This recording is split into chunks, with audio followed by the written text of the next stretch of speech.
A few months ago, I couldn't study for even 1 hour, but now I can study for much longer. So what changed? आपके साथ भी ऐसा होता है, book खोलते ही 10-15 minute बाद नींद आने लगती है, या फिर दुनिया भर के काम याद आने लगते हैं, या फिर फ़ोन याद आने लगता है कि थोड़ा-सा फ़ोन चला लो, है ना? एग्ज़ैक्टली मेरे साथ भी ऐसा ही होता था, बट मैंने कुछ छोटी-छोटी चीज़ें चेंज की जो मुझे बहुत ज़्यादा हेल्प की, और मैंने ये छोटी-छोटी चीज़ें खुद से नहीं चेंज की। मतलब मैंने एक बुक पढ़ा था, एटॉमिक हैबिट, आप भी पढ़ सकते हो। तो उसमें मतलब ऐसे ही बताया कि आपकी छोटी-सी जो हैबिट है वो कितनी चेंजेस ला सकती है आपकी लाइफ़ में, आपको कितना प्रोग्रेस बना सकती है, मतलब आपके स्टडी को, या फिर मतलब आप कुछ भी कर रहे हो तो उसका प्रोग्रेस कर सकती है, ठीक है? तो इस वीडियो में मैं वही बात करने वाली हूँ कि आप अगर 10-20 मिनट ही पढ़ पाते हो, या 1 आवर ही पढ़ पाते हो, या 5-6 मिनट बाद ही आपको नींद आने लगती है, तो आपको मतलब कैसे अपनी हैबिट्स को चेंज करनी है। 1 दिन में नहीं होगा, लेकिन 1 हफ्ते में ज़रूर हो जाएगा। आप 1 हफ्ते में 6 से 7 घंटे पढ़ने स्टार्ट कर दोगे, ठीक है? तो आप पूरी वीडियो को ध्यान से ज़रूर देखना, मैं स्टेप बाय स्टेप बताने वाली हूँ। तो सबसे पहला काम आपको ये करना है कि राइट टीचर चूज़ करो। आपको जिससे भी पढ़ना है, आप ऐसे टीचर को चूज़ करो जिससे आप बहुत अच्छे से सारी चीज़ें समझ जाते हो। मतलब सारे डाउट्स आपके क्लियर हो जाते हैं, क्योंकि जब आप अच्छे से सारी चीज़ें को समझोगे तो आपका उसमें इंटरेस्ट बढ़ेगा और आपका पढ़ने का मन करेगा। आपको ऐसे टीचर नहीं चूज़ करने हैं जो आप जिनसे पढ़ के आप बोर हो जाओ, मतलब आपको समझ में नहीं आएगा तो आप बोर होने लगोगे, फिर पढ़ने का मन नहीं करेगा, फिर आप अपनी बुक्स रख दोगे, फिर दोबारा पढ़ने बैठोगे तो सोचोगे वही टीचर है, नहीं समझ में आएगा। तो सबसे पहली चीज़ आपको यही कि राइट टीचर चूज़ करो जिससे आपको अच्छे से समझ में आए, जो बोर ना फील हो, ठीक है? तो ये बहुत इंपॉर्टेंट चीज़ है। अगर आप अपने टीचर को ही अच्छे से नहीं चूज़ कर पाओगे, आप जिनसे समझ नहीं पाओगे, उनसे आप कैसे लॉन्ग टाइम तक स्टडी करोगे, ठीक है? तो सबसे पहली चीज़ यही है कि अच्छे टीचर चूज़ करो, जो जिससे आपको मतलब समझ में आए। टीचर तो सभी अच्छे होते हैं, बट आप जिसे समझ पाते हो वो, ठीक है? वो अच्छे से देख लो, मतलब एनालिसिस कर लो आपको किससे समझ में आता है, तभी टीचर्स को मतलब अपना लास्ट टाइम तक पढ़ने के लिए सोचो। और दूसरी सबसे इंपॉर्टेंट बात, रिवीजन को इग्नोर मत करो, क्योंकि अगर मैं यूज़ुअली बताऊँ तो मैं 2 लेक्चर देखने के बाद उसका जब तक अच्छे से रिवीजन नहीं कर ली थी, तब तक मैं तीसरे लेक्चर पर नहीं पहुँचती। आपको रिवीजन करना है, क्योंकि जब आप रिवीजन करोगे तो आपको सारी चीज़ें अच्छे से याद रहेंगी, तो आपको ये वाली फीलिंग्स कभी नहीं आएगी कि यार सब कुछ मैं भूल जाती हूँ। इसलिए रिवीजन करना बहुत ज़्यादा ज़रूरी है, और मैं खुद रिवीजन करती हूँ, इसलिए मेरा कॉन्फिडेंस बढ़ता है और आगे पढ़ने का भी मन करता है, क्वेश्चंस भी लगते हैं।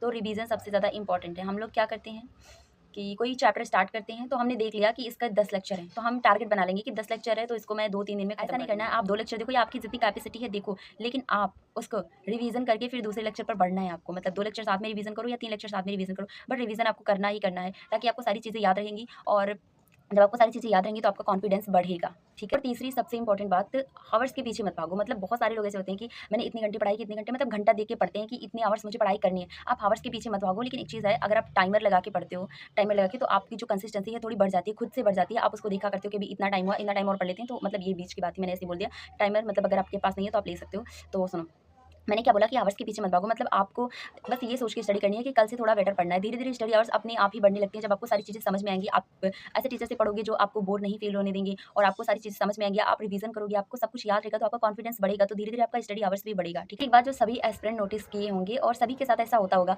कि जिस दिन हम पढ़ाई नहीं करते, उस दिन हमारा मूड ऑफ रहता है, हमारा जो वाइब्रेशन है वो लो रहता है, हमें मतलब कुछ भी अच्छा नहीं लगता, मूड ऑफ एकदम हो जाता है, बिल्कुल भी खुद के लिए भी अच्छा नहीं फ़ील होता, किसी और के लिए भी अच्छा फ़ील नहीं होता। लेकिन जिस दिन हम मेहनत से पढ़ाई करते हैं, उस दिन बहुत अच्छा फ़ील होता है, खुद के लिए अलग ही रिस्पेक्ट होती है, प्राउड फ़ील होता है कि आज मैंने इतनी स्टडी की। और जब हम दूसरे दिन स्टडी नहीं करते तो हमें बहुत ज़्यादा गिल्ट फ़ील होता है। तो ऐसे नहीं करना है, आपको डेली पढ़ाई करनी है। अगर आप 1 घंटे, 2 घंटे, 3 घंटे पढ़ पा रहे हो तो डेली पढ़ो, धीरे-धीरे आपकी स्टडी आवर्स खुद बढ़ जाएँगे। एकदम अचानक से स्टडी आवर्स नहीं बढ़ते, ठीक है? और हाँ, अभी मैं भी एस्पिरेंट ही हूँ, मैं भी सीख रही हूँ, सारी चीज़ें मिस्टेक से कर रही हूँ। तो अगर आपको भी कोई स्टडी टिप्स पता है तो आप कमेंट में मुझे बता सकते हो, एंड कमेंट ज़रूर करना कि क्या आपके साथ ऐसा होता है और आपकी क्या प्रॉब्लम्स है, आप किस वजह से स्टडी नहीं कर पाते हो, क्या आपकी कंसिस्टेंसी नहीं बन पा रही है, या फिर घर के काम की वजह से। मतलब बहुत सारे रीज़न हो सकते हैं एक स्टूडेंट के। अगर आपको कोई ऐसी स्टडी टिप्स पता है जो हम सारे एस्पिरेंट्स की हेल्प कर सके, तो आप कमेंट में ज़रूर बताना, और हम साथ में एक दूसरे से कुछ सीखेंगे, ठीक है? अगर ऐसे ही रियल और रिलेटेबल स्टडी वीडियोस देखना पसंद है तो वीडियो को लाइक ज़रूर करना, एंड चैनल को सब्सक्राइब कर लेना, क्योंकि मैं ऐसे ही रिलेटेबल, मतलब जो एस्पिरेंट से रिलेट करे, ऐसी वीडियो लेकर आती हूँ। और मैं स्टडी ब्लॉग इसलिए नहीं बना पाती क्योंकि स्टडी ब्लॉग बनाते टाइम मुझे ऐसा लगता है कि मेरा बहुत ज़्यादा टाइम खराब हो रहा है। मतलब मैं कोशिश करूँगी, बट फिर भी ठीक है। बाय बाय, वीडियो को लाइक कर देना।